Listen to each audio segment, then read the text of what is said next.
People ask us a lot, where do you find these deals? We go to obscure websites.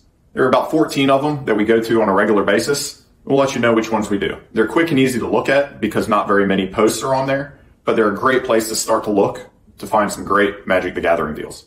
There are a lot of things to consider when you're deal hunting for Magic the Gathering cards, but today we're going to talk about where to look. These sites don't include eBay, Amazon, Craigslist, big sites, big stores that people typically look at. We're looking for obscure places where there's not a lot of traffic and you'll be able to find some deals that might have been left behind.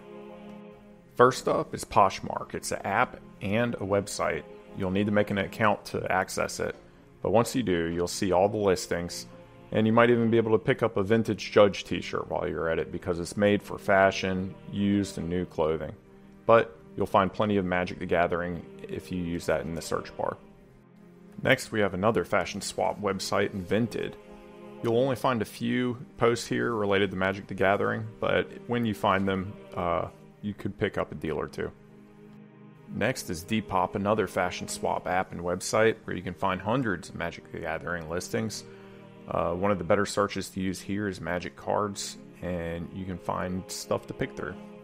Next, OfferUp is a little more well known for Magic the Gathering cards, but it narrows it down to the miles radius. So it limits the audience of the listings, meaning that you might be able to find a deal local within your area, so it's a good site to check. Stockx is known for sneakers and being a sneaker exchange, but you can also find Magic the Gathering sealed product on there too. So it's a good place to check to see if you can get a sealed box cheap, and it uses a offer and a bid system, so it's a little bit different than the other websites.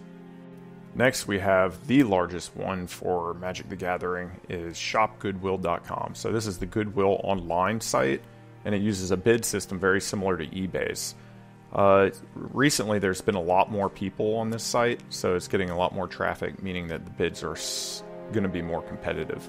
But it was worth inclusion on here, even though it's getting a little bit more traction, just because you still can find deals. Next up, we have liveauctioneers, an auction house site where you'll get a wide variety of listings, but they never really top 100 results. But you can find some good stuff, and not a lot of eyes go on here for Magic the Gathering, so it's worth checking out. Invaluable is another auction house aggregator, and you can find some good stuff on here, but it's pretty thin, so you're not going to find too many listings, but yet again, not many people check this site, so it's a good one to have in your rotation. Alright, webstore.com is like a janky eBay from 20 years ago, but you can find hundreds of listings on here.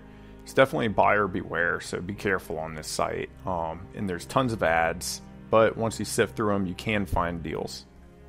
HiBid is kind of like Craigslist in that it wants your zip code to be able to find you stuff, but it also has a bidding system, which means that you're not going to have to pay full price for things. You can find some deals on here, but again, it's buyer beware and it's localized, so you'll have to go pick them up usually. Katawiki is a bidding site for Europeans, and you can find Magic cards on here, but not very frequently. So it's one that you can just dip in and out if there's only going to be a handful, if there's any at all. AuctionZip.com is another one like HiBid, where it's kind of like Craigslist, where once your zip code, it's going to look around you and it's going to have a bidding system.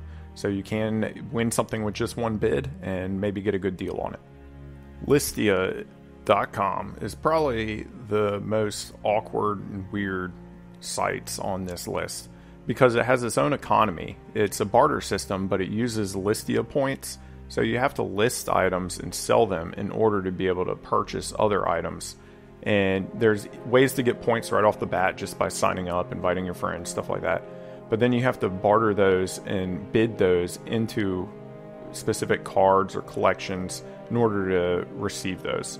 So it's a weird kind of, not really a barter site more than an auction site, but it still earns a place on the list because you can find some screaming good deals on here just because of the complexity of it. Last but not least, we have Mercari. These websites that are geared towards fashion end up having awesome deals on there where people are just clearing out their closets. They find Magic cards. They just want to get rid of them. So you sort by new on a lot of these fashion sites, and you'll be able to find deals, and you need to snap them up right away. Mercari isn't a bidding site, It's a kind of a buy it now structured site. So you want to grab things as soon as you see them on there if it looks like it could be a good deal. Finding these deals is more than just being in the right place at the right time. You also need to know the search criteria, and there's lots of other things that you need to know, like card values, and to be enthusiastic about the product that you're looking for. You need to use some common sense. There's a lot of people out there that put some things on these sites that aren't really worth what they're asking. And so you always need to be skeptical about the product and make sure that you're getting a good value when you try to pick up one of these deals. We're going to have a lot more of these suggestions and tips. We're going to make a series about it. So if you want to follow along, make sure that you subscribe and hit the notification button so that you can get more of these tips straight to you. See you soon.